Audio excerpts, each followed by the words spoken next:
বিশ্বকাপ বাছাই পর্বে মাঠে নামছে 5 বারের বিশ্ব চ্যাম্পিয়ন ব্রাজিল। প্রতিপক্ষ ইকুয়েডর। কার্লো আনচেলত্তির অধীনে প্রথমবারের মতো মাঠে নামবে ব্রাজিল। বিশ্বকাপে চূড়ান্ত পর্ব নিশ্চিত করতে না পারা ব্রাজিল তাই অনুশীলনে পুরোপুরি সিরিয়াস। ব্রাজিলের একাদশ নিয়ে বেশ কিছু নতুনত্ব দেখা যাচ্ছে। সম্ভাব্য একাদশে জায়গা পেতে পারেন Vinicius Junior, Richarlison, Casemiro, Andre Santos, Estevao সহ একাধিক নতুন মুখ।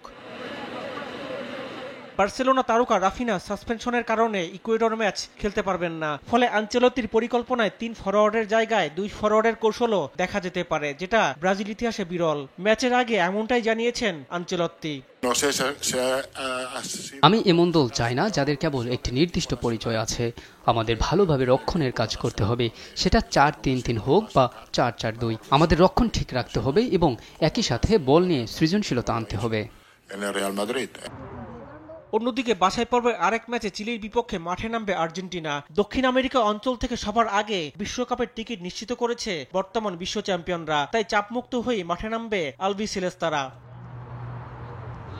ইনজুরির কারণে বেশ কয়েকজন ফুটবলার দলে নেই, তবে স্বস্তির বিষয় ইনজুরি কাটিয়ে মেসির দলে ফেরা। তবে চিলির বিপক্ষে শুরুর একাদশে মেসি খেলবেন কিনা সেই নিশ্চয়তা দিতে পারেনি কোচ স্কালোনি। তার সঙ্গে কথা বলছি আমরা এখনো কথা বলছি। আমরা সিদ্ধান্ত নিইনি যে সে ম্যাচ শুরু করবে কিনা। অনেকে অনুপস্থিত থাকবে, বিশেষ করে মাঝ মাঠে। আমি শুরুর একাদশ নিশ্চিত করিনি, কারণ এটা নির্ভর করবে অনুশীলনের উপর। তবে আমরা এমন ছেলেদের খেলার সুযোগ দেব যারা খুব বেশি খেলেনি। এটা তাদের খেলার সময়। ব্রাজিলের প্রতিপক্ষ পয়েন্ট টেবিলে 2-এ থাকা ইকুয়েডর, তাই চ্যালেঞ্জ থাকবে সিলেসাওদের জন্য। আর আর্জেন্টিনার প্রতিপক্ষ তলানিতে থাকা চিলি। মেসিদের লক্ষ্য প্রত্যাশিত জয়, যেটার জন্য মাঠে নামবে ব্রাজিলও। রিফাত আঞ্জুম, দেশ টিভি, স্পোর্টস ডেস্ক।